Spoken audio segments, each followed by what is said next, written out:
Nós estamos aqui com um Pedro e dois Pedros. Olha só que momento ótimo de nós termos de volta Pedro Cortes, nosso especialista aqui em assuntos do meio ambiente, nesses assuntos ligados ao verde. Bem-vindo mais uma vez, professor. Eu que agradeço a oportunidade. Nós estamos... O que está acontecendo, assim? Mais uma onda de calor. Por qual motivo isso está acontecendo? Porque nós tivemos uma recentemente. E aí ficamos com aquela sensação, puxa, que bom que foi embora, né? Acabou isso. Não acabou, professor? E a gente deve imaginar que outras virão? Sim, está vindo uma nova onda, vai ser a 8ª onda do ano, né? E nós temos essa sucessão de períodos com muito calor e isso tem provocado não só esses problemas, né, que você relatou, por exemplo, no norte, no Pantanal, mas também aqui em São Paulo nós temos os nossos problemas com a formação das chamadas ilhas de calor, que são áreas urbanas onde a temperatura fica muito elevada.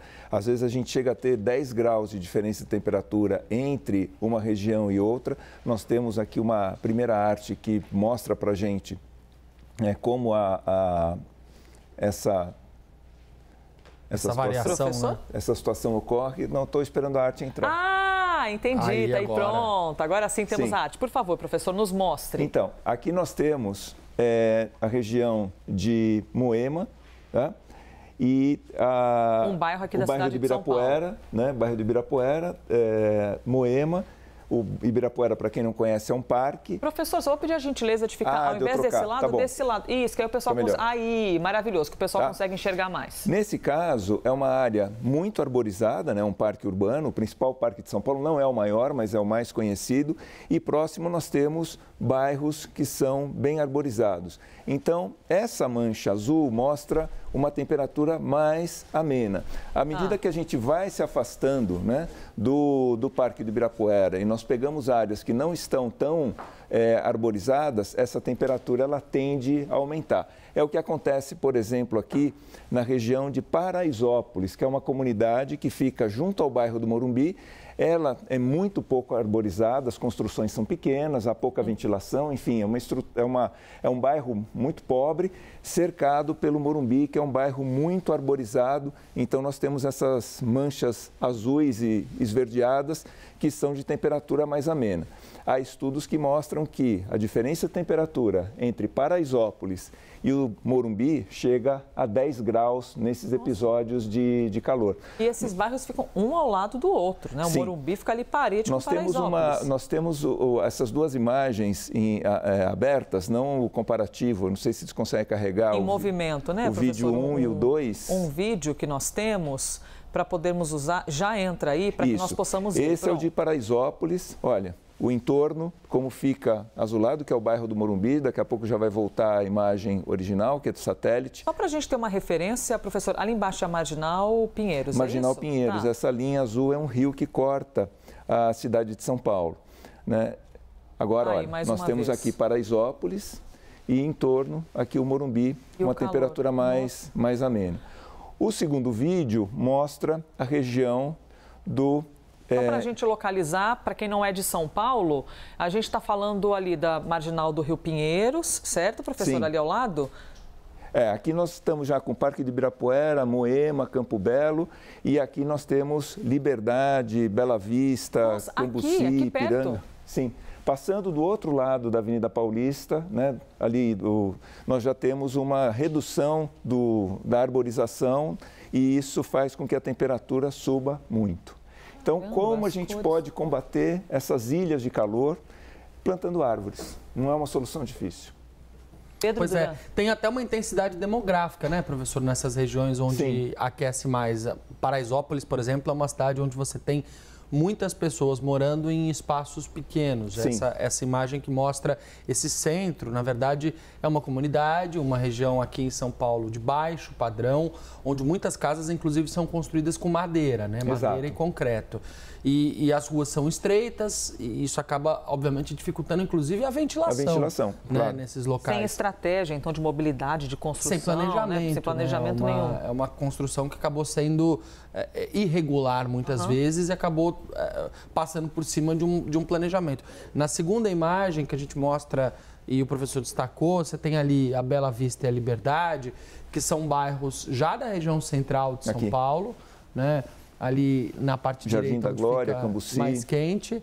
E são bairros também onde você tem, nos últimos anos, muitos prédios sendo erguidos, o aumento da intensidade ou das pessoas, da população que vive nesses bairros. Isso também tem relação, né, professor? Então, mas nesses bairros mais estruturados, a gente teria condições adequadas de plantio de árvores, de aumentar a quantidade de árvores. Não é o que se passa em Paraisópolis, porque é uma comunidade, como você disse, com ruas muito pequenas, construções muito apertadas, então não há espaço para arborização. Aí realmente precisaria um plano, né, de realocação, talvez, da população para locais mais adequados. Mas nos bairros que são estruturados, já que são bairros tradicionais, pegar Bela Vista, Cambuci, Liberdade, Jardim da Glória, é possível aumentar o plantio de árvores e aí com umas sugestões importantes. Tem que ser árvores nativas da Mata Atlântica. Ou seja, não é só plantar árvore, depende da árvore. Tem que plantar árvore nativa porque ela está mais adaptada ao clima daqui da cidade de São Paulo, que vem se tornando mais agressivo. Essas árvores estão mais acostumadas ao calor e às tempestades. Há o que a gente chama de árvores exóticas, que são espécies que não são nativas da Mata Atlântica, que até apresentam um bom resultado em termos de crescimento. Só que elas são mais suscetíveis aos eventos climáticos e também ao ataque de cupins, de brocas. Então, são árvores que acabam ficando fragilizadas.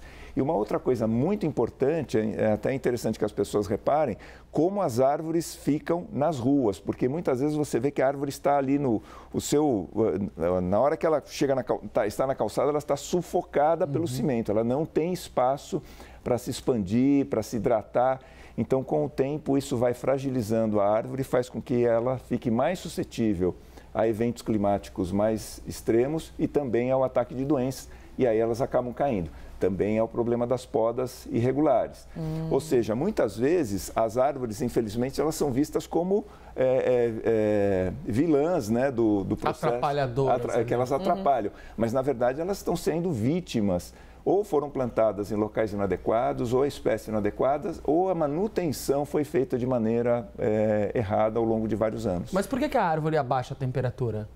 Porque ela faz a sombra, né? Então ela evita que o asfalto e o cimento, né, a calçada, receba diretamente a radiação do sol. Então, a própria sombra dela já faz com que essa incidência no solo seja menor. Aqueça menos. Aqueça menos e ela consegue manter a umidade em patamares mais agradáveis.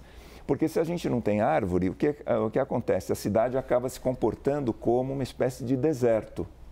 Nós não temos a areia, não temos as rochas, mas temos o asfalto e o cimento que fazem o papel. Esse papel recebe esse sol, vão aquecendo, né? E aquilo que já é difícil, uma onda de calor que é muito complicada, né? A gente tem enfrentado temperaturas em São Paulo ao redor de 35, 36 graus, que é uma situação completamente anormal neste século, né? É incompatível com o que ocorreu no século passado. E isso faz com que a situação seja muito ruim. Se a gente tem essas áreas com plantio de árvores, a situação fica mais amena, fica um pouco mais tolerável. @PedroCortes_USP. Tô de olho aqui, hein, professor, no seu Instagram, que está aparecendo ali para a galera que quiser fazer as perguntas. Na próxima vez, até vou deixar aqui a sugestão da gente poder falar quais são as referências. Não sei, jardim vertical dá certo na parede dos prédios? Jardim em cima dos prédios, isso dá certo? O que o mundo faz de referência? Enfim, fica aí uma sugestão para a gente conversar, professor.